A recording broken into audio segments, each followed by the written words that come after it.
Um exemplo agora, que é chocante esse exemplo, Japinha.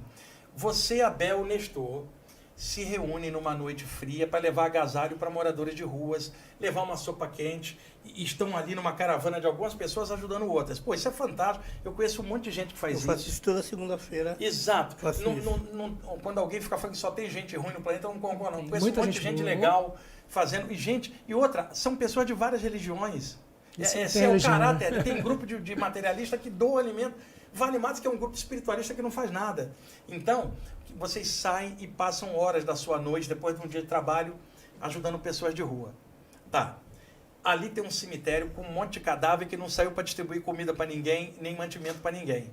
Eu pergunto para vocês, onde está o Campo Santo? Na ação viva de um ajudando o outro ou no lugar onde o cadáver está enterrado?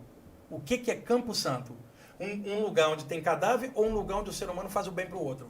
Na visão de Jesus, por exemplo. O que seria Campo Santo? Ação, né? A ação. Só que as pessoas não valorizam a galera que foi distribuir alimento e é capaz de botar flores em cima de um túmulo, mas não é capaz de dar flor para aquele que foi ajudar o outro. Então, eu entendo culturalmente isso. E entendo que algumas religiões também podem considerar o cemitério como um ambiente de magia. Aí é outro sentido, diferente do popular. Mas qual é a maior magia do que a caridade feita, o amor feito para o outro? Sabe, Jesus assinaria isso, porque é a ação viva, fazendo o bem. Nestor, você está segunda-feira lá, ajudando, cacete, você não está no paraíso. Uma coisa rapidinho. Mas você está no meio humano, mas o paraíso vem junto com você, uma luz maior vai te apoiar. Não cortando o raciocínio do senhor. Senhor, não, Nestor, seu. Na segunda, a gente faz isso, a gente faz entrega. Eu vou te chamar de senhor também, Nestor, eu vou te chamar de senhor também, para me vingar, cara. Às vezes eu até levo minha filha, às vezes até para me ajudar, às vezes até minha filha me ajuda. Qual que é a sua Aí, filha, Nestor? A sua filha é ela. filha. Vem cá, querida, vem cá. Aí na segunda-feira, na segunda-feira à noite, a gente faz uns vídeos, mas muita gente fala, mas você grava, não, a gente não faz vídeo para aparecer, fazemos vídeo para quê? Para mostrar para pessoas que doaram, para onde está indo as coisas, exatamente. E para incentivar outras pessoas a doarem. E aí você posta no outro dia e vai, 10 pessoas curtem, 20 pessoas curtem, 30 pessoas curtem. Aí quando você posta foto do lado de uma mulher bonita de biquíni, é 500 pessoas, perto de um carro bonito, Ou é de 1.000... fofoca, que é 1 milhão de pessoas. É 1.500 pessoas, eu não entendo. Você pega perto de um carro bonito, é 1.500 pessoas, aí você dando ali para matar a fome das pessoas. As pessoas que pegam uma marmita, é uma alegria imensa. Você vê que a pessoa que pega aquela alegria, um sorriso, e é uma simples marmita, um marmitex que é muito barato, mas é uma alegria imensa, é uma satisfação também pra gente. Que legal isso aí. Como é seu nome, querida? Tayla. A Tayla vai junto? Vai. Que legal, Tayla. Fica orgulhosa do pai, viu? A Tayla tem quantos anos? Você tem quantos anos, Tayla? 11. E ela gosta. Ó, aí, pra me vingar, papai é senhor, né? Aí eu vejo, poxa, mas como pode o povo, o ser humano, como o ser humano é? Você tá fazendo uma coisa legal, 10 pessoas. Aí quando você tá do lado de uma bonitona, um carro bonito, 1.500. E talvez você seja até criticado por fazer algo legal. Esse planeta está tudo invertido, a humanidade... Por isso que eu falo, estudar a parte espiritual, seja ela qual for, valores, né? ela tira um pouco dessa porcaria de dentro, você começa a valorizar. Eu faço muitas palestras, agora na pandemia, eu passei a fazer pelo Zoom, porque é por causa do contato, né? Mas eu sempre fiz muitas palestras gratuitas, e eu vou a vários lugares, desde grupos da maçonaria, Rosa Cruz, Espiritismo, Umbanda, e falar de saídas do corpo, de chakras, de aura, e são arrecadados alimentos nas palestras que depois são organizados, distribuídos para algumas famílias em vários lugares. Eu faço isso há 30 anos. É uma coisa que normalmente eu não falo, porque vai parecer que você está... Não, eu estou falando só para corroborar. Eu acho que a gente precisa ser produtivo no meio que a gente está. Claro. Eu trabalho com a parte espiritual. Arranjei um jeitinho de ajudar materialmente. Também eu sei que não é muito, mas eu consegui uma tonelada de alimentos durante um ano, assim, distribuídos. E eu me sinto bem, mas é aquela coisa, eu não vou ganhar paraíso nenhum por isso, nem o Nestor. Nós já estamos com um prêmio que é a satisfação de ter feito isso. Não precisa de ninguém me falar que nada. Eu e ele. É um prazer mesmo. Você fazendo qualquer... É um prazer. Coração, né? Sente A bem, sensação de ser útil, você cara. sente bem, você sente não, bem. porque tem também o lado ego. Viram como eu sou bonzinho? Não é nada disso, não. Não tem paraíso. É Sim, simplesmente a atitude sadia de alguém que o nível de consciência dela é bom. Você sente bem, faz bem. Então aí você fala, esse planeta tem gente boa pra caramba, tem um monte de gente. Mas é claro, pessoas com uma visão mais negativista só vão ver o lado ruim. Esse cara E tá querendo aparecer, tá querendo se querendo mostrar, aparecer. Por que você se posta? Por que promover. você posta? Não estou postando para dizer que eu vou. É porque para incentivar outras pessoas a fazerem e para você é uma justificativa Isso, e pra quem também doou. para quem doou. Onde está saindo? Porque, por exemplo, eu doei, eu direito, não vejo nada, você não vejo você. E eu Então, adoro cachorro também. Eu tenho um Yorkshire de 13 anos, dorme comigo, é meu filho, né? Tem senhor. 2 filhas e tem. As 2 casaram e tem ele. O que acontece? Eu passei também a ajudar grupos de assistência para cães. Ah, que legal. Lá na Rádio Vibe Mundial, onde eu tô, há 23 anos com um programa lá. Lá, eu e outros apresentadores, a gente ajuda a manter um canil que a rádio mantém com centenas de cães e algumas palestras eu arrecado ração para cães e gatos, que é uma tarefa também que eu gosto muito de fazer. A chegada do Rama na minha vida há 13 anos me fez olhar a causa animal de um outro jeito, que estava aqui, como é o nome dele mesmo? Revoada. O Revoada. Tá aí, Poxa, eu tava aqui. Pô, é a alegria Traz ele lá aqui. pra nós, Traz cara. ele aqui para o Pega pessoal lá, ver o meu. Revoada. Falando em Quer dizer, animal, você tem um bichinho desse em casa, a tua visão muda, é um pedacinho da natureza vivo, cara. Não é um animal, é teu filho, cara. Não, Você- é uma relação fantástica. eu já li que você afirma que os animais também têm essa Também, questão de também. energética, Sim, de atrair, de também. perceber. Os animais têm mais percepção do que nós, Japinha. Porque o animal não está com a mente cheia de tranqueira ou autoculpa ou coisa. O animal ele percebe naturalmente. Ele pensa.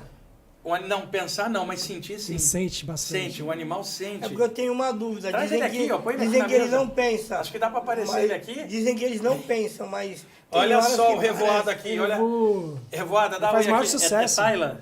A Tayla, aqui, vem cá, Revoada. Ó, O Revoada a ficou meu Tayla e o amigo Revoada aqui. são os mais bonitos da mesa. O Revoada assim. ficou Você meu tá vendo amigo isso? aqui Você antes, querer. né, Revoada? A Boa. gente já conversou aqui antes. Esse é o Revoada, Tayla. Fez amizade A aqui. gente tem bastante gado em casa. Ei. Tem? É, tem bastante. E esses bichinhos têm percepção mais do que a gente. A Porque gente diz que eles até não- filtram a energia. Não tem a mente para poder ficar. Eles têm um campo energético mais solto, porque uma das coisas que pode soltar a gente é o pensamento, mas pode prender. E o ser humano é muito. O animal, por exemplo, esse animal ele vai deitar, Pel, ele não deita com autoculpa. Ele não deita ruminando coisa, então o sono dele é melhor. E quando ele sente algo, ele Ele sente. apaga, ele desmaia. Gato tem um magnetismo incrível, uma percepção de energia muito grande. Cachorro também. Há vários relatos no Oriente, porque na Índia os caras têm elefante no quintal em algumas aldeias. O elefante é um animal de estimação. Aqui no Brasil, não tem aquela história de que o cavalo às vezes vê coisas na encruzilhada ou burro. O cavalo tem clarividência. Na Índia é o elefante que tem essa fama. Cavalo. E por conseguinte são animais com a testa bem grande. Sim. E a capacidade de percepção, tanto o elefante quanto o cavalo têm uma memória incrível. E alguns cavalos hoje são usados para tratar crianças especiais, Japinha. Alguns cavalos são levados para dentro do hospital. Tem vídeos na internet para pacientes com câncer. O cavalo é curador. Tem na internet, tem vídeos sobre isso, coisas reais. Então, a parte do animal, o ser humano sempre usou o animal como se fosse só para servir a ele de vários níveis. E são seres vivos com uma percepção diferente. E é claro que a humanidade está evoluindo. 500 anos atrás, a gente tinha fogueira de Inquisição. Hoje não tem. Acredito que daqui a 500 anos, a relação com animais vai ser diferente de hoje por evolução. A maioria da humanidade vai caindo algumas fichas. Ele quer a dele. Ele tem um copo na hora, ele copo ficou... do Revoada. Essa é dele? Ele gosta Essa é de- dele, porque ele queria tomar o meu aqui antes, aí eu pedi a ele, põe uma pra ele. Viu, Tyler? Senão ele arrumaria A aqui. gente respeita a vontade minha do água. Revoada. E eu, Beber água. eu tava conversando antes aqui com a Bel e o Japinha, que é um tema que a gente nem falou muito, a gente pode falar em outra oportunidade, que é a parte da aura e dos chakras, né? Isso dá um podcast só desse tema, porque tem tanta coisa ali também para mostrar, e é um tema tão vasto quanto das saídas do corpo. Um programa não dá para nada, na verdade. Tem que vir Muita outras coisa, vezes. Né, Ernesto? É muita coisa que muita tem coisa para... de aprender. E outra, é muito legal estudar essas coisas, né? Eu falo isso, Bel. Esses anos todos mexendo, eu continuo empolgado igual quando eu era E adolescente. continua mesmo. Esse amor, ele veio comigo. As pessoas às vezes estudam isso só pelo livro. Não dá, eu vejo isso de uma outra forma. Então, para mim, é muito legal estar falando disso. Encontrar pessoas como vocês que também estão interagindo. E a gente percebe o mente seu amor, aberta. né? O Ah, amor isso aí. Percebe, dá pra perceber a falando. empolgação. Graças a Deus eu estou conseguindo isso. E essa história do chakra, inclusive a gente teve um entrevistado aqui que falava sobre a questão do umbigo, né? Que tem um chakra que recebe muita... Chakra umbilical. Que inclusive a menina do Big Brother apareceu com o umbigo tampado e Sim. aí começou toda uma O porquê discussão. isso? É um mito, eu Tô posso cortando, explicar. mas por que isso? O senhor vai explicar. Eu posso explicar para vocês. É o seguinte, Muita gente fala hoje que você botar um esparadrapo no umbigo vai cortar vibrações pesadas. Eu pergunto, você põe um esparadrapo aqui, continua pensando merda aqui, vai proteger você do quê?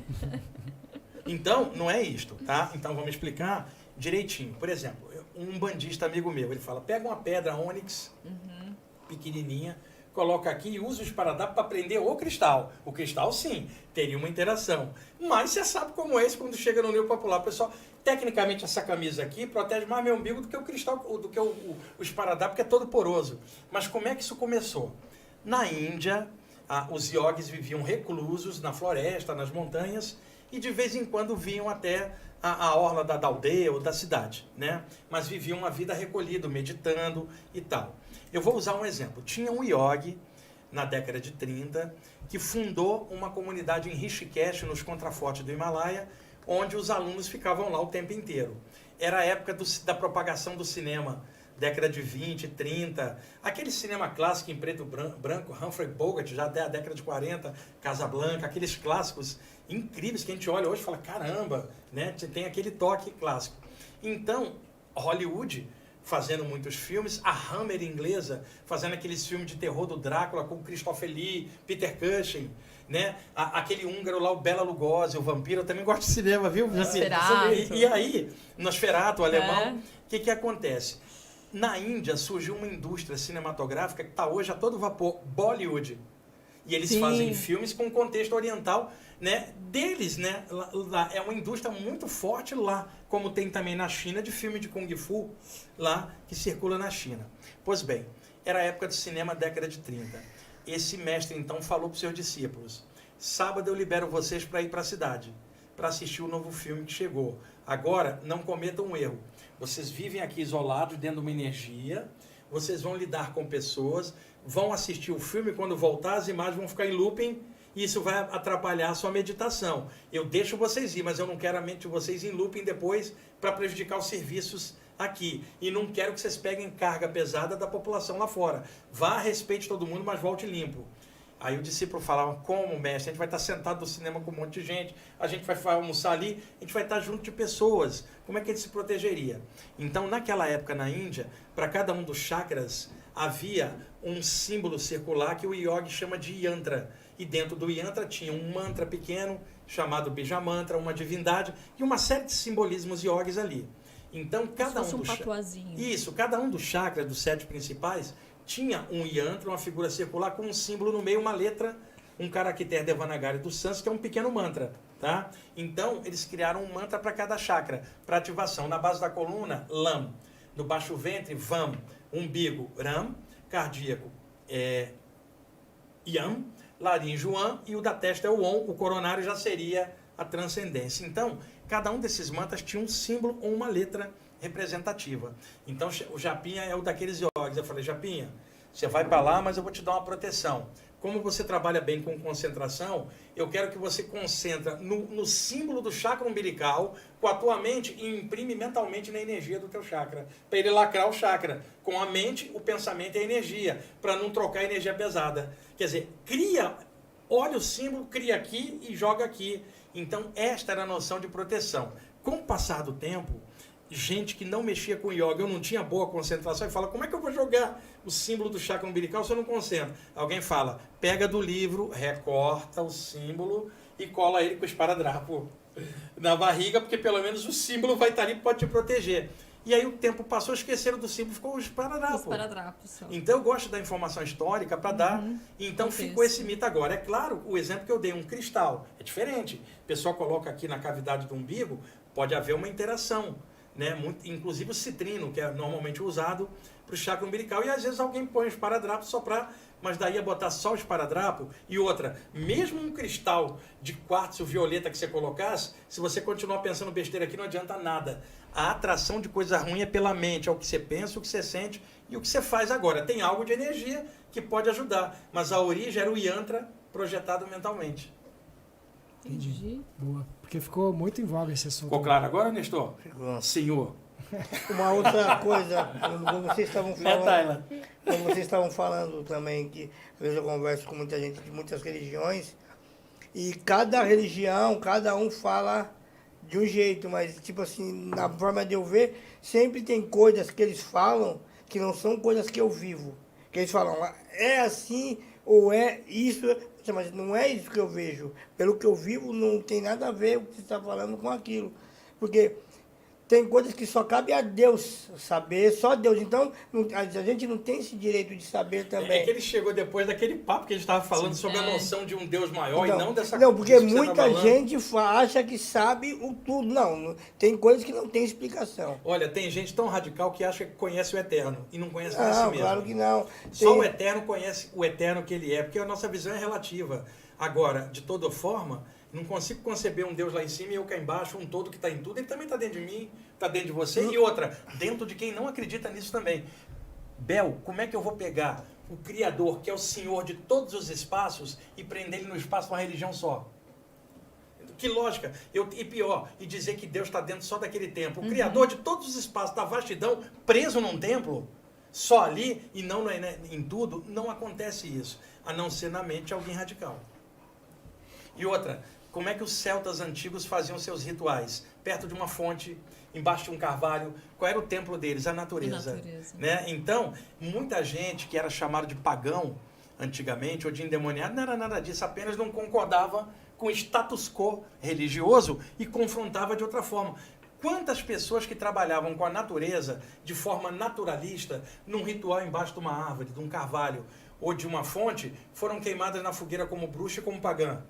E simplesmente eram naturalistas e não aceitavam religião formatada. E elas tinham o direito de não seguir aquilo que elas não concordavam. Então, historicamente, muita coisa que foi chamada do demônio não era nada, não era corrupção religiosa, cacetando os outros que pensavam.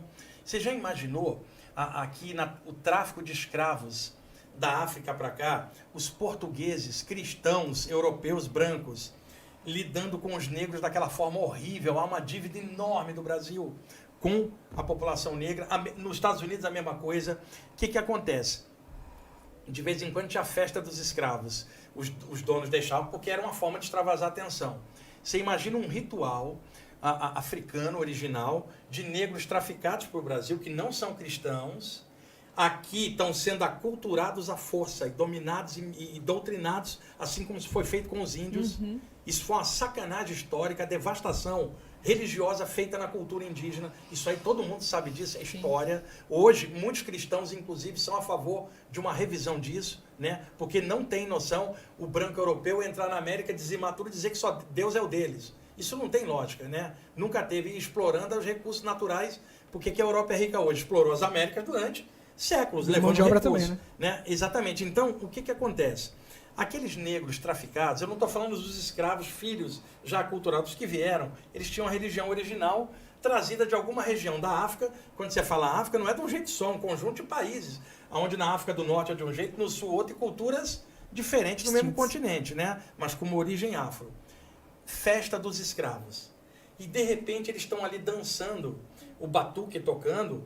O seu Manel e a Dona Maria portugueses olham e falam, pois é, eles são pagãos, olha como eles dançam. Veja só a distorção. Olha esse batuque, né? E aí, de repente, um negro, homem ou mulher, está ali dançando, de repente incorpora uma entidade e começa a dançar. O seu Manel fala, incorporou o capeta. Olha lá, tudo atrasado e primitivo, vou maltratar mais. Isso é história. Então, demonizaram a cultura afro.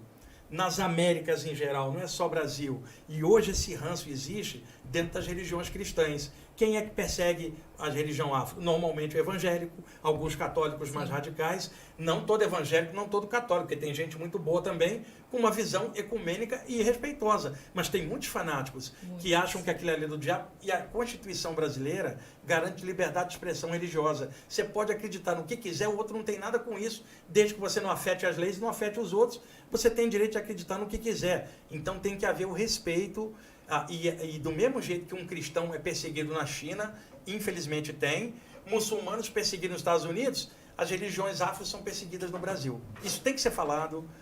Espiritualmente não tem lógica nisso, porque falta o respeito, que quando você está bem feliz, você transborda vai transbordar isso para os outros. Você não vai ficar julgando nada, nem competindo com a religião alheia.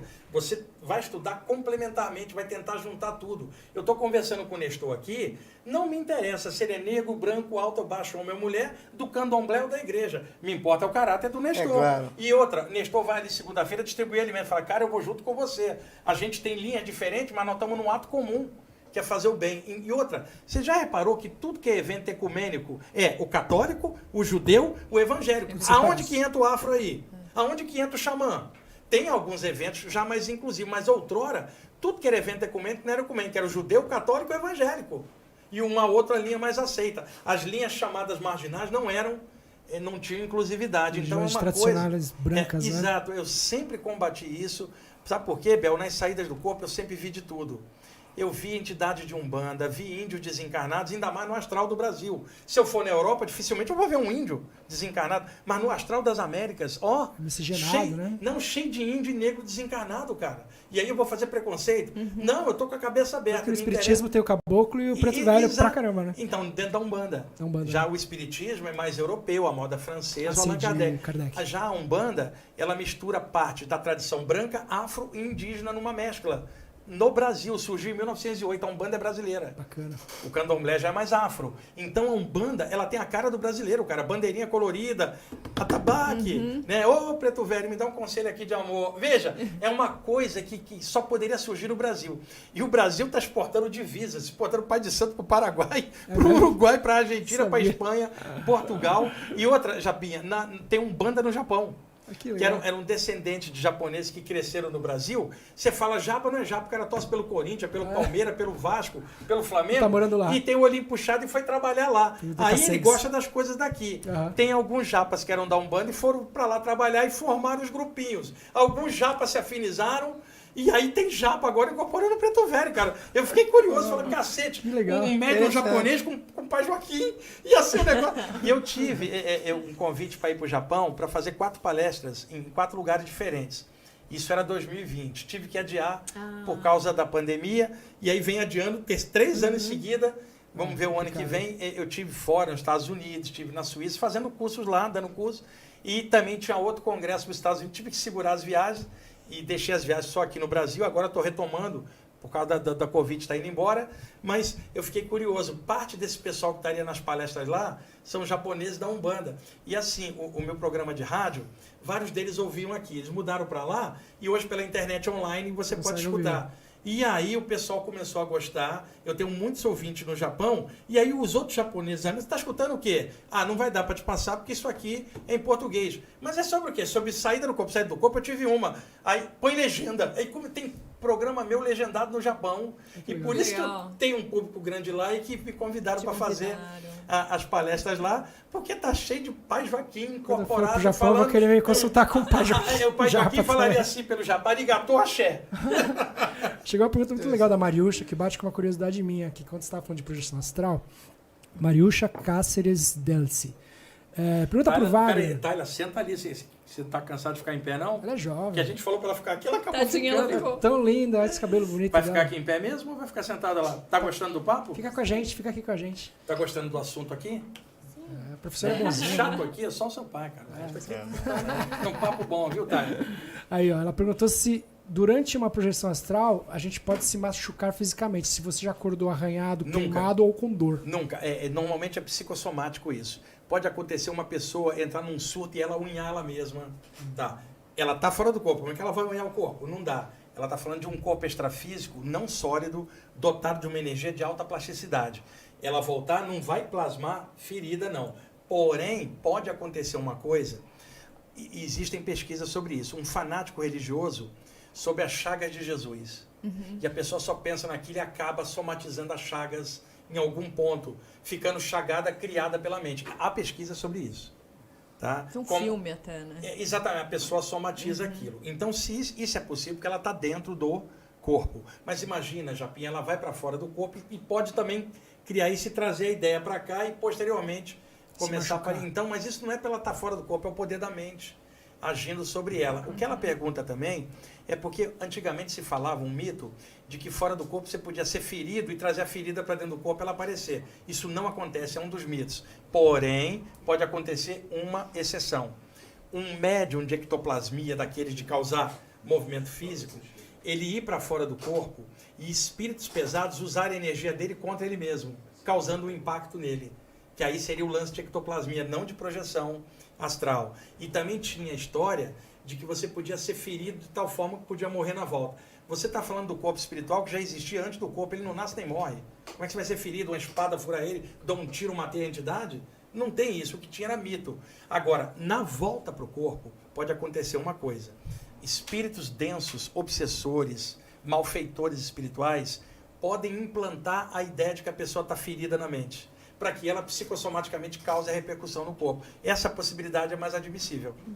Que eu não estou dizendo que é a dela, eu só estou especulando também. Pode ser que aconteça esse caso. Nesse caso, que seria uma exceção. Mas é um caso específico, exceção, mas dentro da naturalidade, não. Interessante, interessante. Outra coisa, livros de magia antigo diziam que uma pessoa podia pegar uma espada energizada e cortar o corpo astral. Não, o que acontece era o seguinte, existem rituais dentro de grupos ocultistas em que cada um tem uma espada, é um simbolismo, como na maçonaria. Então, dentro de um ambiente onde se faz vibrações e que tem as espadas, que ali no caso não significa para cortar ou para matar, é o símbolo de honra de um cavaleiro, tirado da Europa isso, então com o passar do tempo, tudo que está dentro do templo fica energizado, inclusive as espadas. Então, se você sentiu a aproximação de algo bom, você pega a espada e concentra, como ela tem uma energia, ela se propaga e pode afastar uma entidade. Quer dizer, é energético o lance, porque se a espada tiver ali sem energia, não vai adiantar. Exato, se tiver energizada. Então, a partir daí, se dizia que se alguém viesse e fala, pinica ela com a espada que ela volta.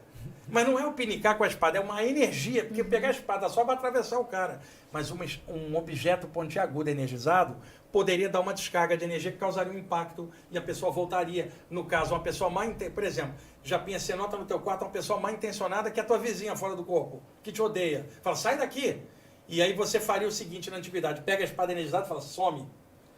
Como poderia fazer uma prece, um mantra, são recursos, mas daí imaginar que a espada vai cortar o crucifixo. Água benta. Daí imaginar que o crucifixo vai dissolver o espírito, porra. Então é o exagero pela falta de informação. O que é admissível, a influência da energia criando impacto. E às vezes o objeto está impregnado de uma energia. Certo. A nossa amiga Vanessa, que até apareceu aqui, ela pediu para você falar um pouco sobre o reiki, que parece que você também entende, estudou. É o seguinte, a energia que passa pelas mãos. Existem vários métodos de passagem de energia. Então, posso botar o contexto histórico? Lógico, por favor. É assim, eu gosto de deixar as coisas bem embasadas, Bel, né? Para clarear bem. Existem 1000 maneiras de passar energia desde a antiguidade, cada linha com seu jeito. Mas foi no século XVIII que surgiu um pesquisador austríaco chamado Franz Anton Mesmer, que na Áustria, do final do século XVIII, dizia o seguinte, existe um magnetismo universal. Eu posso captar ele com as mãos e passar. Então ele chamou isso de passe, que era a atitude genérica de passar uma energia. Como o nome dele era Mesmer, Franz Anton Mesmer, o sobrenome era Mesmer, passaram a chamar isso de passe mesmérico, que é o sobrenome dele Mesmer, ou passe magnético, que é o ser humano captar energia e passar. No século seguinte, 100 anos depois do Mesmer, a partir de 1857, surge o Espiritismo com Allan Kardec, o Livro dos Espíritos, o Livro dos Médiuns, e ali a palavra passe, a essa altura, já existia desde o século anterior. E o Espiritismo começou a usar a palavra passe, e o Kardec, para diferenciar, ele dizia o seguinte, o passe que eu estou falando é um passe espiritual, que é um mentor espiritual através de um médium. O passe do Mesmer era um ser humano sozinho. O dele era anímico, o meu é mediúnico. Então, quer dizer, o anímico vem da palavra ânimos ou ânima do latim, que é a alma, o potencial meu sozinho, eu posso fazer energia. Como pode vir um mentor e passar por mim? No primeiro caso é anímico, no outro é mediúnico. Então você teria duas formas de passar, sozinho ou com banda. Né? Solo ou banda. Então, solo com banda. O Allan Kardec pegou a palavra passe, que já existia um século antes, que já era de expressão popular, e claramente mostrou a diferença. O Espiritismo chega ao Brasil, se torna muito popular. Posteriormente, em 1908, surge a Umbanda, que se torna muito popular e também usa a palavra passe. Hoje, quando você fala passe no Brasil, qual é a associação que a pessoa vai fazer com o Espiritismo ou Umbanda? Vai falar assim, você vai em que centro? Tomar um passe. Só que a expressão passe não é espírita nem é da Umbanda, ela já existia há 100 anos antes. Então, passe é o ato genérico de passar uma energia. Então, aqui no Brasil, se falava muito do passe à moda da Umbanda, ou à moda do Espiritismo, ou pesquisadores de magnetismo. Na década de 80, surgiram duas áreas, ou melhor, já existiam, mas se expandiram. Uma delas é a cura prânica, do Showa Koksui, que é um método que surgiu nas Filipinas, com o Showa, que era filipino, mas viajou muito pela Índia e a China e formou um método de trabalho de energia com as mãos, a moda oriental, que também é uma forma de passe, mas ninguém conhecia o Mesmer do outro lado. Então ninguém ia chamar de passe. Então ele chamou de cura prânica. Porque se você fala energia, que é movimento em grego, atividade, você fala energético, energizar. Se você fala prana, que é a expressão yogi para sopro vital energia, você não vai falar energizar, você vai falar pranificar ou passar prana. Daí você fala cura prânica. Então, um outro método também de passagem. E, finalmente, surgiu aqui no Brasil, trazido pelos americanos, que tinham vivido com japoneses lá no século XX, no início, o Reiki, que foi um método tibetano, redescoberto por um mestre japonês chamado Mikao Usui, que redescobriu um método perdido originalmente do Tibete e adaptou à moda japonesa, sendo que no Japão você tem uma religião grande como o Shintoísmo, você tem o budismo e alguns que são cristãos, em menor parte. E ele tinha a cabeça muito aberta, ele gostava de Jesus, gostava do Buda, ele fez um somatório e criou um método melhor, redescobriu e adaptou um método de passagem usando as mãos, canalizando uma energia universal chamada em japonês Rei, a sabedoria ou o amor universal. E Ki é o nome da força vital no Japão, que é o que o hindu chamaria de prana e o grego chamaria de energia. Ki. Então, o Rei, a sabedoria e o amor, passa pelo meu Ki e flui para curar. Rei Ki. Um método de canalização da energia superior, onde o meu canal é aberto uma iniciação e eu fluo essa energia. Vou dar um exemplo. Uma caixa d'água. Ela tem a tubulação e tem a torneira embaixo. Quando eu abro a torneira, a água sai da caixa e passa pela tubulação para sair aqui. A caixa d'água é o universo, o rei. A tubulação é o reikiano. Por onde tem que ter para passar e chegar nesse plano. Então, numa iniciação, o reikiano aprende a abrir a tubulação para que o rei passe por ele. Você fala, reiki. Então, assim, a grosso modo, para o leigo entender, tem o reiki, tem a cura prânica. Agora, todos esses métodos, reiki, cura prânica, o passe espírita, o passe da Umbanda do mesmo, todos são passagens de energia. E, historicamente, o termo passe engloba todas elas. Só que o reikiano não sabe quem é o Mesmer. E o curador prânico também não estudou. Então, ele acha que o que ele faz não é um passe. Porque ele acha que passe é coisa de espírita. Olha a ignorância. Qualquer método, inclusive, faz assim com a mão. Ó, Rafinha, ó, o que é isso? Um passe. Eu posso chamar o que quiser. Eu estou passando. E eu poderia passar mentalmente. É um passe. Aí, ó, peraí, deixa eu passar. Passar é passe. Se eu achar que a palavra passe está preso ao espiritismo e à Umbanda, seleção brasileira, o Neymar antes de cair, né, Japinha? Neymar deu um passe lá pro Vinícius Júnior. Neymar deu um passe, ele é espírita, só porque deu passe. Ou eu peguei o passe do metrô e enfiei o passe, eu sou espírita. Não, eu estou querendo dizer que a expressão passe, ela existia antes do espiritismo. Transmissão de energia. Antes da Umbanda, antes do reiki, antes da cura prânica. Que era o gesto de você passar energia, tá? Esse método ganhou o nome de passe. Então, hoje, o reiki, a cura prânica são formas de passe. Todos eles dão resultado. Né? Todos vão dar. E o yogi concentrado mentalmente também está passando. Então, o termo passe ele é universal hoje, ele é genérico. Só que, às vezes, a pessoa trancada numa área, ela não estudou a outra. E ela acha que o dela é só aquela, é diferente do outro. Tem 1 milhão de maneiras de passar energia. O que vai variar é a maneira que cada um trabalha. Às vezes, alguém fala assim para mim, Japinha, Wagner, qual é o melhor método de passar energia? Eu falo, o seu, pelo menos para você. Porque por temperamento, vai ter gente que vai se adaptar melhor ao passe à moda espírita ou à moda da Umbanda, o outro se adapta melhor no reiki, o outro se adapta à cura prânica, e tem gente que não se adapta a algo, a nada, e que também vibra energia e passa energia pelo amor que tem pela vida. Então, a visão de conjunto, ela te permite harmonizar. Mas se você está preso numa área, você vai achar que só o teu método é o melhor, e às vezes existem nomenclaturas diferentes para aquilo, e você não admite porque está preso só na sua. Poderia dizer, por exemplo, eu que sou católico, que o padre, quando ele te dá a hóstia, e fala a paz de Cristo, e você pega e consome aquela... Você pega um padre imbuído do amor, tá? Por aquilo que ele está fazendo, ele sabe que ele, na posição que ele está, ele é um elo entre a divindade e o fiel que está ali. Se ele toma esse papel e ele se torna um canal que permite a passagem de algo maior, é um tipo de passe, seja na imposição de mãos. Por exemplo, de um carismático da Igreja Católica. É o que eu estou falando, é possível, a água benta, o que é, cara? Um ritual de passar energia, que no Espiritismo seria chamado de água fluidificada ou água pranificada na Índia. O que vai variar é a maneira como cada grupo fala. Um fala, foi Deus que abençoou, outro fala, foi o mentor, outro fala, foi o orixá. Nome é porcaria ficar preso em um. O importante é a noção de um grande amor permeando a energia. Se a Até- pessoa tiver isso, ela é curadora. Até na missa, né? Quando você usou Comunhão. a comunhão, mas quando as pessoas se cumprimentam com a paz de Cristo, né? E com outra os coisa, outros, existe a passagem de energia de um sacerdote católico. E existe a maneira como o fiel também recebe isso. Se você tem um fiel que está aberto para aquilo e também nesse amor, perfeito. Mas se você tem um fiel que foi ali só por condicionamento cultural no domingo, ele não está nessa Sem vibe. vontade, né? Então, o cristão pro forma, cristão Nutella, não é raiz? Sabe aqueles cristãos que morriam no Coliseu, na boca do leão, levado ali pela política do Império Romano, e o cristão não negava Jesus e morria com o nome de Jesus nos lábios, na boca do leão? Esse é o cristão raiz. Não é muitas vezes o cristão mimizento de hoje, cheio de coisinha.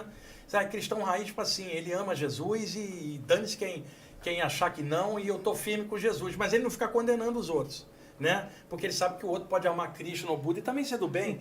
E o que acontece é o valor da pessoa. Eu sempre falo o seguinte, seja a religião que você tiver, honre ela com a sua atitude. Você está dentro dela, defenda ela, mas não ataque as outras. Defenda o que você gosta, mas não ataque o que o outro gosta. Seja que linha for, defenda. E outra, seja honrado de acordo com os parâmetros daquilo. Se você é católico, batiza teu filho. Se você é um bandista, batiza teu filho. Mesmo que o universo inteiro fale não. Se você é espírita, não batize de jeito nenhum, porque não é tua tradição. Então, é judeu, batiza. Tá? Então, é o seguinte, alguém fala, se é a favor, contra batismo. Nem a favor, nem contra, só a favor que você seja honesto e honrado com a doutrina que você ama. Se ali o batismo vige, faça. Se não vige, não faça. Então, não é questão dessa ou daquela linha. É a integridade com que você lida com aquilo que você ama. Isso, para mim, é a visão que eu tenho de qualquer área que me permite ver o bem. Num padre, num pastor, num yogi, num guru, no Nestor, distribuindo a comida. Não tem diferença. E falta muito isso, essa Mas vale a visão intenção, o amor, de né? caráter, De atitude, caráter. né? E você já imaginou a seguinte cena? Jesus está de férias. E aí ele pediu o Buda para cobrir as férias. Aí o Japinha está ali, católico, fazendo Pai Nosso. E é o Buda que está de plantão no astral. Aí o Buda fala assim, eu acho que eu não vou atender, não. Ele está fazendo prece para Jesus e o meu negócio é o Mani Padme Hum. Aí, vamos fazer o contrário. Krishna está de férias e Jesus foi cobrir. Aí você tem um hindu assim, Om Namah Shivaya, evocando Shiva. Jesus olharia e falaria assim, eu não vou atender, não está chamando Shiva, não fez nem Pai Nosso, Om Namah Shivaya. Não dá para imaginar um mestre pensando isso. Ser superior, né? O que eu imaginaria de um cara como Jesus olhando? Não me interessa a prece dele, me interessa o bem que eu vou mandar para ele. O Buda olhando, não me interessa a prece da pessoa ali, vou enchê-la com uma compaixão. É isso que se vê no plano espiritual superior. Você não vê essa barreira que é dos homens da Terra. Professor, chegou uma pergunta muito legal aqui do Sérgio Henrique, ele pediu para fazer para o senhor. Senhor, Por você, Nestor, Vagnão, fala pra ele. Vagnão, Eu aqui, Nestor, fazendo não tem escola, esse negócio. fazendo escola. foi de Tem negócio Yes, senhor foi de aqui Pink nessa- Floyd, foi de... Pô, Pelo isso, conhecimento, né? O conhecimento é muito... Ó, ele teve uma experiência, né, pelo jeito. Hoje eu foquei no meu chakra frontal, minha testa começou a formigar. Sim. Logo após, eu adormeci e me senti levado a uma velocidade muito grande. Achei que estava em um deserto. Cheguei a escutar gritos de socorro. Você pode me explicar o que aconteceu? Sim, é o seguinte, dentre os 7 chakras principais na aura, tem um na altura da testa, que aqui é chamado de chakra frontal. Os nomes dos chakras originais, eles vêm em sânscrito, porque o povo da Índia, na época, através do yoga, foi o primeiro povo a mapear e classificar os chakras. No Egito também era conhecido, mas era mais esotérico. E o nome chakra perdura até hoje, ele é sânscrito. Então, o nome do chakra frontal em sânscrito é Ajnan, que é comando ou centro de comando. Porque se eu puxar uma linha reta para dentro, tem a glândula hipófise, que também é chamada pituitária, que é a glândula de comando do sistema endócrino. O chakra coronário, se eu puxar uma linha reta, atravessar o cérebro bem no meio do crânio, tem a glândula pineal, também chamada epífise. Então, o topo da cabeça com a pineal, o frontal com a hipófise. Então, quando você fala Ajnan, comando é a função da glândula ligada ao chakra. Só que em português, simplificou e falou chakra da testa, ou chakra frontal, que é o chakra que daria clarividência, pulsa uma energia, parece ter um coraçãozinho às vezes batendo, clarões dentro da testa com olhos fechados, né? É a atividade do frontal. Então, às vezes, Japinha, a boca deixa eu dar um exemplo. Você está passando energia. Parece que as mãos ficam grandes. Todos os curadores falam isso, né? Porque o fluxo da energia pela palma da mão, chakra, vai dilatar a aura das mãos, vai parecer que as mãos estão grandes, Bel. Mas foi a aura. O que acontece? Do mesmo jeito que dilata a aura desse chakra, dilata a aura do frontal. Quando ela dilata um pouco para frente, a pessoa tem a sensação que ela está dividindo em duas, metade está aqui e metade está aqui. Mas ela não saiu, foi o campo de visão que mentalmente duplicou. E de repente esse campo flui para lá. Então ela vai ver a distância sem ter saído do lugar. Isto é clarividência, um espichamento do frontal. Só que às vezes a pessoa começa a pulsar luz, energizar, e de repente a boca do chakra para fora, parece que dispara. E aí dá essa sensação de loop, como se passasse por dentro de um túnel que ele está falando. Se a pessoa está deitada, o metabolismo está baixo e as ondas cerebrais estão baixas, na hora que o frontal dela espichar, o corpo astral passa por ele e sai lá na ponta, no lugar onde ele se viu. Como ele viu um lugar desértico, com a sensação de gente gritando, pode ser um lugar extrafísico desses onde tem espíritos grudados em ambientes que lembram as coisas daqui, e as lamentações dele são os gritos. Que não é que ele ouviu, ele está fora, mas ele sentiu. Mas a sensação de passar igual um funil rapidamente pelo frontal é uma das mais comuns nessa área. Tanto para clarividência, quanto para a saída do corpo, é real a experiência dele. Que bacana. A parte dos chakras é um mundo à parte, gente. Impressionante. Quando você começa a estudar os chakras de um a um, é bem legal. Esse é o terceiro olho que eles consideram? Não, o terceiro olho é uma metáfora. Se falava antigamente que o terceiro olho seria o olho da verdade, quer dizer, não da clarividência, mas aquilo que dissolve as ilusões. Você pode ter um clarividente que pode ter o chakra frontal aberto e está cheio de ilusão. Então, quando você fala olho espiritual, no enfoque original, você vai ver o Shiva, o deus hindu da transmutação. Tem um olho, o terceiro olho, Shiva Netra. Não é porque ele é clarividente, é porque os olhos de Deus estão em tudo. Lembra do provérbio bíblico, para comparar? O olho de Horus no Egito. Então, a questão do olho em culturas variadas era visão real, dissolução das ilusões, que não é necessariamente o chakra frontal. Mas algumas linhas espirituais misturaram as duas coisas. Então, em alguns contextos, pode ser, em outros não. Mas no original, o terceiro olho seria o olho da consciência desperta, que dispersa toda a bruma da ilusão. Muito legal. Entendi. Tem uma história, por exemplo, o Shiva é chamado Nataraja. Nata é senhor, Raja é real. Abel deve ter visto aquela imagem de um arco que é o universo e o Shiva com as mãos. Tem até uma pose da Isso, da aquela yoga que a gente pose faz assim, no Nataraja. Então o pessoal traduz como dançarino real e a tradução está errada, Abel. É o seguinte, Nata é senhor, Raja é realidade. Então é o seguinte, vamos imaginar. A bruma da ilusão envolve a consciência do Japinha. Shiva chegaria e promoveria uma dança. Essa dança dissolveria a bruma da ilusão e Shiva fala, vem para o real. Real é Raja e eu sou o senhor da realidade. A dança que Shiva promove é para diluir a ilusão, para que a pessoa veja o real. Então, senhor da realidade, que promove a dança da mudança. Não é dançarino, é o senhor da realidade que promove a dança da transformação.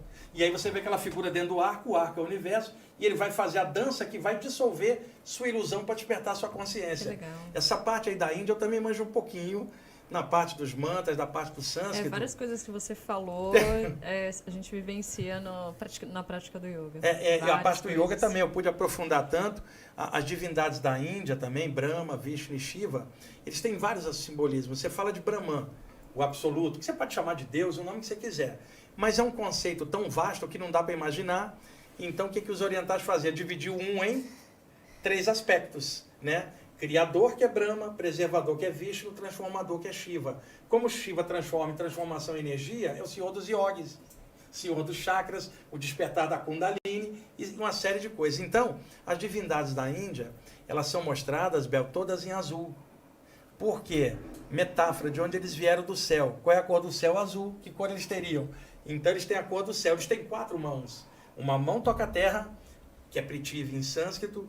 A outra mão toca a água, que é Apas. A outra mão toca o fogo, que é Terras, a outra toca o ar, que é Vayu, e a cabeça é o éter, o Akashi, os 5 elementos. Então, cada mão tem um símbolo. E Vishnu, que é o senhor do amor, ele tem uma rodinha de luz na mão superior, a rodinha se chama chakra.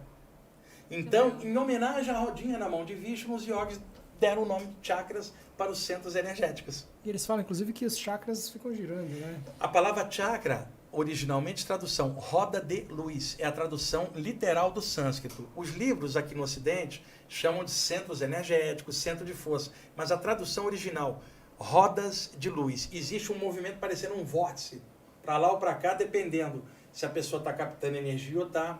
Emanando, essa parte do chakras, Rafinha, a gente ficaria horas aqui, Bel, ainda mais a Bel que faz yoga, ela ia gostar muito. Ele faz. E eu gosto muito da parte dos bijas mantas e dos mantas, que eu também me especializei muito nessa parte. A parte dos mantas tem cada um. As canções. O do Shiva, Om Namah Shivaya, é tipo assim, quando você fala Om, é a vibração do eterno que está em tudo. Não é apenas um mantrinha, é a vibração primordial, que o hindu considera sagrado, não é um mantrinha, aquele é o mantra. Né? Tem uma parte que a gente faz só o on, né? Exato, só o por ser o primordial. Aí como é que você diria no Gênesis da Bíblia? O Espírito de Deus flutuava sobre as trevas, nada havia. Então ele diz, faça-se a luz, tudo vem à vida. Já o hindu diria, Brahma estava no silêncio universal, ele resolve criar, então ele emana um mantra, Om, e tudo vem à vida. Que é o mesmo evento com nomes diferentes. Então o Om é um mantra primordial. Namah, ou Namo, é quando você chama um nome que tem um respeito. O nome é sagrado. Você fala Namo, ou Namah, ou Namaha. Tipo assim, o nome dele é sagrado para mim. Om, Namah, Shiva. Aí você acrescenta Yah. Om Namah Shivaya. Eu sou Shiva, o Shiva está em mim. As traduções variam, mas é o poder de transmutação de Shiva em você. O mantra do Vishnu é Om Namo Narayanaya, porque Vishnu também é chamado Narayana. O Brahma é Om. Ganesha tem um mantra Om Namah Ganeshaya e tem o outro que é Om Ganganapataye Namaha. E eles têm os Bijas Mantras. O Bija Mantra do Shiva é Hara, por isso que canta lá Hara Hara Mahadeva.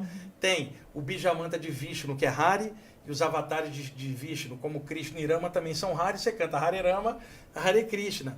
O Bija Mantra do Ganesha é Gan, Bija Mantra de Vyasa é Vyan.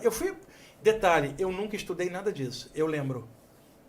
Lembra de onde? Nunca estudei sânscrito na minha vida, cara. Eu lembro, numa projeção, quando eu tinha 33 anos, e eu já estava estudando essas coisas há muito tempo, menos o lado oriental, eu tive uma regressão de memória fora do corpo, uma retrocognição, e eu me lembrei de coisas na Índia. Quando eu caí dentro do corpo, eu lembrava o sânscrito, sem nunca ter lido. Por isso eu traduzo os mantras maravilhosamente do sânscrito para o português. Você acha que foi de outra vida essa sua trouxe isso para cá. vivência? Só que tem um detalhe. Isso aconteceu, eu tinha 33 anos, Bel, a personalidade brasileira bem formada. Então, quando essa parte eu recuperei, eu não fiquei preso ao passado. Eu usei ela para melhorar o conhecimento de chakras do presente. Porque eu estou no Brasil, eu não estou na Índia. E a minha linguagem é outra. E às vezes, por exemplo, Japim, imagina uma vida que você foi padre. Você era celibatário. Era a regra do jogo para aquela condição. Hoje você está encarnado numa vida aberta, você pode ter relacionamento. Só que alguém que te conheceu naquela vida ou descobre vai ficar te cobrando celibato nessa. Só que é outra vida. E outra, você veio cumprir outra missão. Mas tem gente presa a vida passada sua. Até essa merda. Existe isso? Existe. Eu acho que eu devo passar por isso. Julgamento da vida anterior da A galera pessoa. me cobra as Tipo coisas. assim, Japinha, você caiu na gandaia nessa, mas na outra você era um religioso. Como Então, assim? às vezes alguém fala assim, Wagner, você foi um yogi lá na Índia? Fala, eu posso ter sido o que for, não te interessa. Interessa que eu tô aqui no podcast, né, do Supersonic. Falando e sobre tô em projeção 2022 e eu não preciso estar na Índia ou morar no Himalaia para falar dessas coisas. Lógico. Porque a consciência não é oriental ou ocidental. E a gente está mais uma encarnação. Então, você tem que fazer o que você veio fazer com a roupagem dessa vida. Hoje eu estou numa vida aberta, eu vou funcionar. Agora, o conhecimento antigo, ele me ajuda a entender. Agora, teve gente que eu conheci que lembrou de coisa passada e ficou presa na vida anterior, dizendo que era melhor do que essa. Que nada, a minha vida melhor é o presente. É o momento, o aqui e agora, Bel, vale mais do que 1 milhão de vidas passadas que já foram. Porque é aqui que a gente pode reagir nesse momento. Você acha que é por isso que quem acredita, né, em reencarnação, que tem essa doutrina, dizem que as vidas passadas elas são apagadas quando a gente reencarna, Exatamente. Né? E é exatamente por isso. Disfarçado na missão. Deixa eu fazer um exemplo. Imagina que tinha um mestre tibetano, vamos supor, apaixonado pelo budismo tibetano, um mestre muito considerado uma pessoa muito boa. Ele desencarnou. Então, os discípulos, vamos falar assim, nosso mestre agora está na terra pura dos Budas, num plano superior, porque era uma pessoa muito boa. O que acontece? O mestre chega do lado de lá, pode ser o mestre que for, sempre tem algum poder maior do que tudo, que é Deus, acima de qualquer um, e ele recebe uma ordem superior. Seu trabalho é tão bom quando você desce na terra, e a terra está tão carente, desce de novo. O discípulo dele lá no Tibete não vai admitir que o cara pode descer de novo do outro lado do Ocidente. Quer dizer, reencarnação sempre para os outros, menos para o nosso mestre. Que hipocrisia. Aí ele reencarna no Brasil, em Pernambuco. Chama João. Ele não lembra que era um mestre tibetano, mas é uma pessoa com a índole ótima. E ali ele é educado à moda católica, né, no agreste nordestino. E ele é fã do Padim Cisso. E tem uma estátua enorme lá, e ele se torna um padre, um sacerdote dentro da linha católica, e que ele admira o Padre Incice, e ali no templo, ele cura os outros com imposição de mão, faz o Pai Nosso. Ele não pode lembrar que ele foi o tibetano, que ele está no Recife, em Pernambuco, trabalhando de outro jeito, no sertão, não no Recife, no sertão de Pernambuco. Ele não pode lembrar, mas o trabalho dele é ótimo, ele é a mesma pessoa, mas a nova missão não permite ele lembrar, e ele veio fazer o bem, ele vai ajudar um monte de gente. Se você contar para o discípulo do cara lá no Himalaia que o cara está reencarnado aqui, em Pernambuco, gosta do Padre Incice, o cara não acredita. Como mestre budista, Era muito superior. um grande mestre é capaz de se tornar desmemoriado por uma vida para cumprir uma missão que Deus deu. Vai lá e ajuda, não precisa lembrar nada. Faz o teu trabalho, lá na frente eu vou te encaixar aqui, onde você descer, você vai ser um grande ser operando coisas boas em meu nome. Não importa o nome, vá, desça, encaixa em qualquer lugar e faz o bem. Discípulo aqui embaixo não admite isso. Trocando em miúdo. Reencarnação só para o outro, não para o dele. Isso é hipocrisia. Grandes mestres são necessários na Terra. De vez em quando eles vêm e a gente não sabe, Japinha. Vem num contexto que não é o religioso. É aquela boa pessoa que você conhece e nunca imaginou que era um grande ser, mas que ajudava todo mundo. Sabe? Era aquela pessoa que fazia uma campanha de ajuda para pobre. Era o outro que fazia... Era um médico que cuidava com carinho dos pacientes. Ninguém sabe. E existem pessoas boas no mundo, sim, que são seres encarnados aqui para fazer o bem na medicina, na educação, na política também tem, é um meio mais difícil de lidar. Na própria religião, no meio da comunicação, na espiritualidade, tem gente que desce, isso que é o que os hindus chamavam de Dharma, cumprirá. Quem está responsável e sabe disso, não vai se colocar como missionário, mas vai saber que sua vida é muito responsável, porque não veio só para viver, veio para cumprir algo. E esse algo não é dela. É uma chance que Deus dá para ela crescer naquele trabalho. Quando a pessoa tem essa noção, o mundo pode falar contra, os outros não acreditam, não quero nem saber, eu tenho certeza, está aqui dentro, eu já tinha isso antes de nascer. E aí eu vou trabalhar por amor com isso, eu vim fazer isso, eu não sou missionário, não sou anjo, tem defeito, mas isso aqui vai ser bem feito. Então é isso que é o Dharma que os hindus falavam, e ninguém entendia, pensava que era, missão de vida, é uma missão de vida. Imagina, Japinha, quantos padres agora estão fazendo no confessionário, escutando os problemas das pessoas e agindo como psicólogos. E tirando uma pessoa da ideia do suicídio. Ele está fazendo uma missão dele, o papel dele, não me interessa. Ele podia ser budista e estar ali conversando com alguém. Ali a função do padre é de ajudar a sociedade. Então não estou vendo a religião dele, eu estou vendo a função dele, que é uma função nobre. Ele está imbuído de amor, ele é um emissário da luz. Agora, o médium espírita bom também é, o budista também é, e o outro da outra linha pode ser materialista. O psicólogo mesmo também está ajudando. Oi? O psicólogo que está ajudando uma pessoa deprimida. Imagina, um psicólogo que vem clarear a área dele e ajuda. Então existem bons espíritos encaixados na Terra e vem fazendo coisas boas. Senão isso aqui estaria muito pior. E muita gente contrabalança o mal dos homens com bondade, a mídia não divulga. Porque está mais ibope divulgar o que o Nestor estava falando, a fofoca, isso ou aquilo, do que uma atitude. Mas tem muita gente boa aqui, por isso que eu falo, eu não consigo imaginar um grande mestre no paraíso, a humanidade gemendo de dor, ele está no paraíso. O que eu consigo entender é um cara desse descendo e abraçando o mundo invisivelmente, e inspirando os homens a melhorar. Eu não consigo imaginar Jesus lá em cima e a gente ralando cá embaixo. Eu consigo imaginar até Jesus em cima, mas irradiando um monte de coisa que inspira cá embaixo.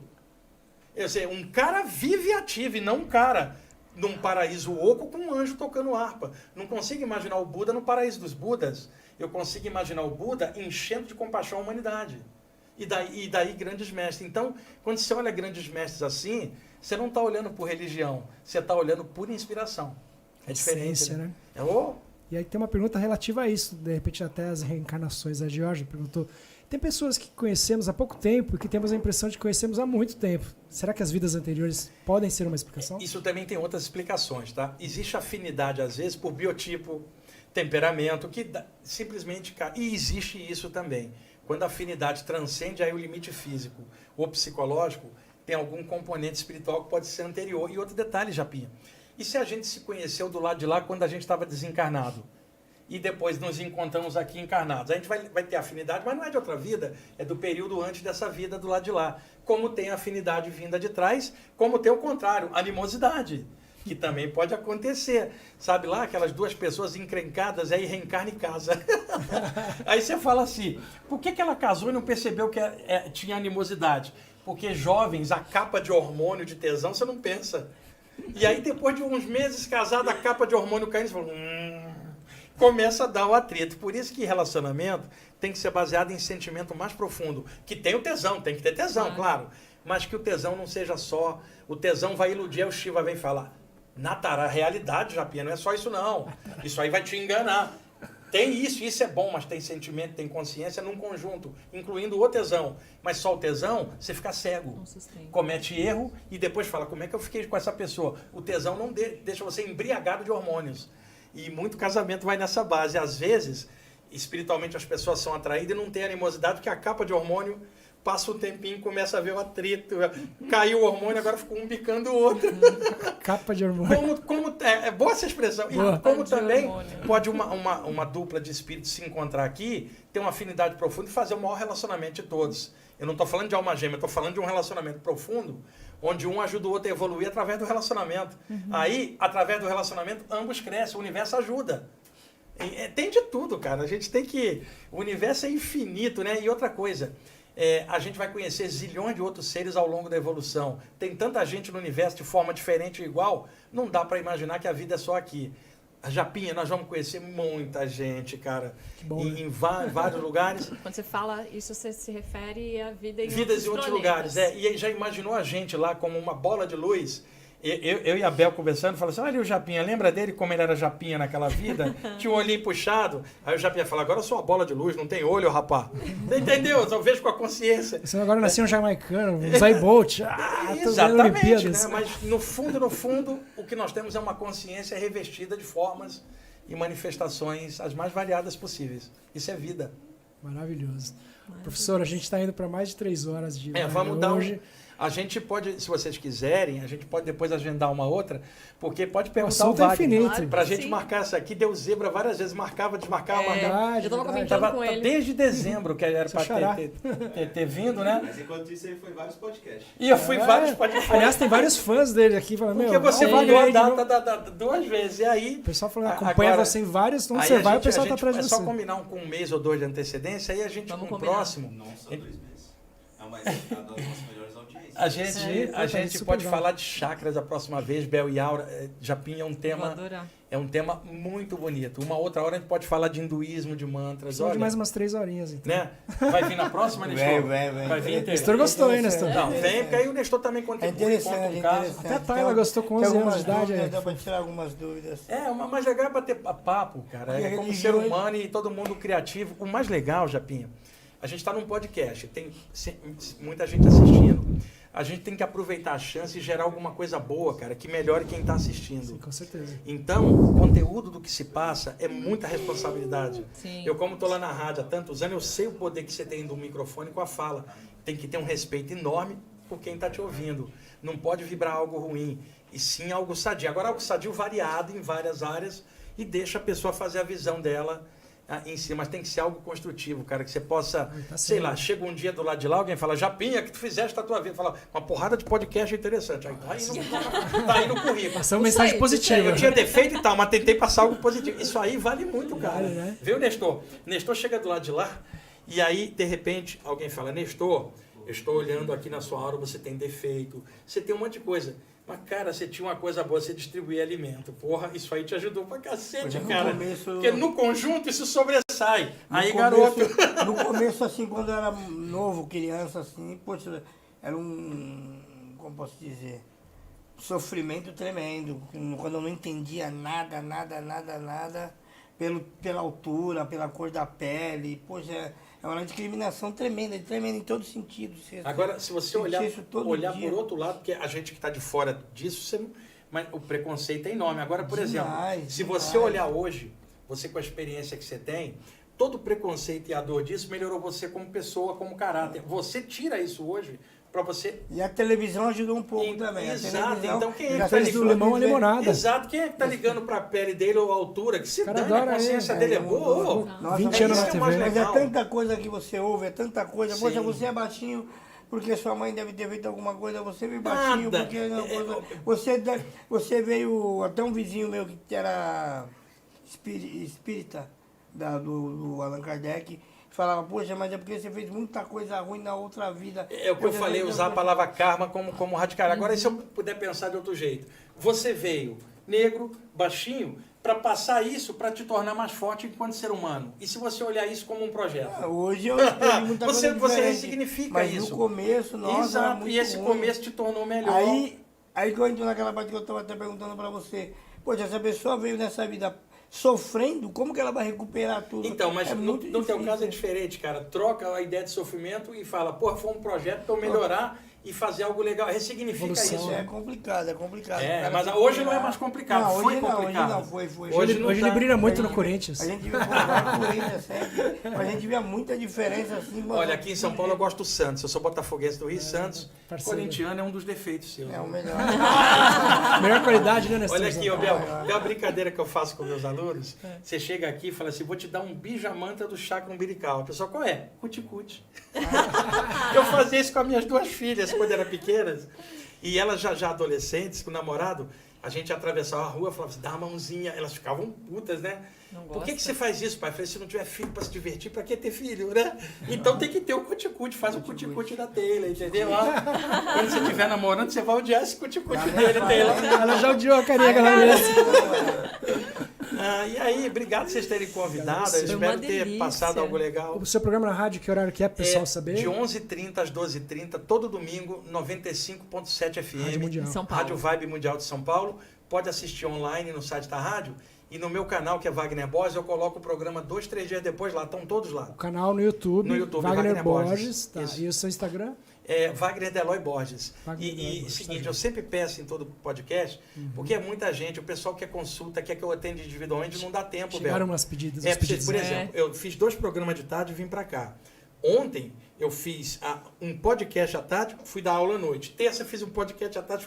Quer dizer, não dá tempo de individualmente, e fora os meus alunos, são Seus centenas. estudos, seus alunos. E aí não tem como. Às vezes as pessoas querem que eu responda pergunta, olha, não há como.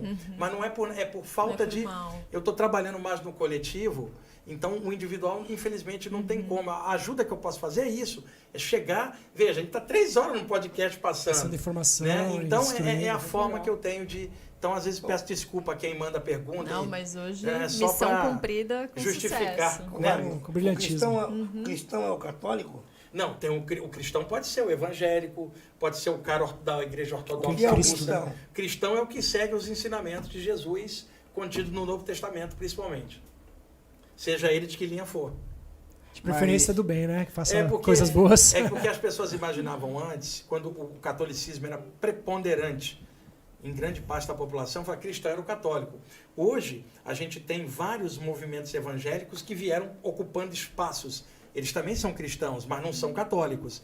Você vai na igreja grega, é cristão, mas com viés grego. Os que seguem, Você vai na igreja ortodoxa russa, que odeia a grega, eles seguem. seguem também. o cristianismo, São Cristo, mas né? com vibes diferentes. Jesus Cristo. Com maneiras diferentes, interpretações Seriam os diferentes. mandatos, os mandamentos?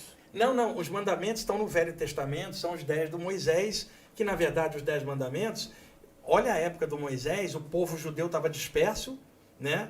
A identidade do povo judeu estava fragmentada, ficaram 400 anos cativos dos egípcios e tinham se libertado do jugo egípcio, depois caíram sob o jugo do Império Romano, então o judeu estava muito fragmentado, a autoestima do povo judeu estava baixa nessas ocasiões. Então o Moisés, quando lidera aquela tropa toda de judeus para sair de lá, o povo estava muito com a autoestima baixa, várias tribos, ele tinha que ser um caudilho, um ditador para juntar tudo. Os caras não iam na base do amor. Moisés era o cara dos 10 mandamentos, que era a forma de regrar a população. Jesus veio numa outra época em que o mandamento de Jesus é amar a Deus sobre tudo e amar uns aos outros. Ele traz os ensinamentos que já é considerado já um Novo Testamento, que o cristianismo expande então para a Europa principalmente, diferente de como estava o Velho Testamento com os judeus antigos. Então você tem hoje um cristão que pode seguir só os 4 evangelhos. Como você pode ter um cristão que segue o Velho Testamento, um judeu que segue o Talmud, a Torá ou o Velho Testamento. Tem Então tem muitas várias interpretações. Quando chega o século XVI, surge o Martinho Lutero, que faz a reforma protestante, onde a igreja e o Estado eram um só ainda até o século XVI na Europa, é o poder temporal religioso. quando os papas davam palpite dos reis, nos reinados. Então, quando rola a reforma protestante, alguns reis estavam de saco cheio da influência da religião na política. Como é que eles se livrariam da influência? Virando evangélico, virando protestante. Ele escaparia da influência católica. Isso aconteceu com a Grã-Bretanha, que virou anglicana. E aí o Papa já não podia falar mais nada. Tinha o rei Henrique VIII teve 6 esposas e um monte de amantes. Né? Porque já não era mais católico. Agora ele caiu na gandaia. Então, parte da Europa foi se tornando protestante. Uma parte da Alemanha, a Grã-Bretanha, mas os países latinos, Espanha, Portugal, Itália, França, continuaram cristãos à moda católica. E quando nós temos o aculturamento dos europeus aos povos das Américas do século XVI em diante, o viés que veio de informação foi católico, porque eram os povos navegadores, portugueses, espanhóis. Os ingleses, como chegaram na costa da América, veja, a América é anglo-saxônica. Ela não é totalmente católica, a grande parte é protestante. Então, existe essa influência. Por isso surgiram várias áreas. Depois, século XIX, surge Testemunha de Jeová, se eu não me engano, os quáqueres dos Estados Unidos. Então, várias linhas dizendo-se cristãs, cada uma de um jeito. Sendo que tem maior número de pessoas participando é o catolicismo ainda, no Brasil principalmente, mas a parcela evangélica em várias áreas cresceu. Todo mundo é cristão, seguindo os evangelhos, mas a interpretação é que varia de área para área. Jesus vai voltar? Não sei, cara. Não fala em perdão e ninguém perdoa.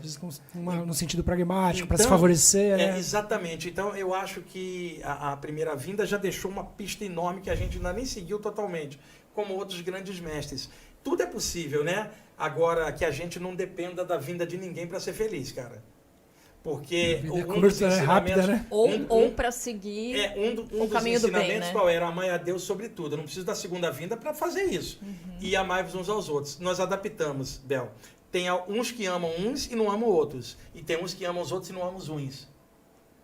Por preconceito religioso, racial, sexual, social, de país, essas separações... Mas quer ser arrebatado, né? E quer ser arrebatado. Então, é melhor a gente prestar atenção em todos os ensinamentos que estão aí e a gente tocando a bola. E se um dia Jesus voltar, encontra a gente melhor lá na frente, Nestor.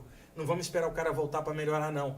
Da primeira vez deixou um monte de toque, vamos seguir que a gente vai encontrar com ele lá na frente melhores, cada um de nós, com a expansão de consciência. Isso aí. Legal? Muito obrigado, viu, professor? Muito obrigado por vocês terem Wagner chamado. Borges. Obrigado aí, Nestor. Obrigado, Nestor, pela participação, Tayla. Obrigado O pessoal que aqui acompanhou. Tá ali ralando ali também. Grande Gaba, o pessoal que assistiu. O Gaba é o mentor aqui, é o protetor, cara. Que faz a coordenação até do ar-condicionado. Ele fica ali, ele fica prestando atenção nos temas aqui. Fica curtindo ali Participa. também. E um abração pro pessoal de casa que assistiu aí. Um abração para todo mundo aí que tá assistindo a gente, aturando a gente 3 Wagner horas Borges de boca. Aqui, muito legal o papo, muito obrigado, viu, por ter aceito o convite. Até a próxima. Até a próxima. Obrigada.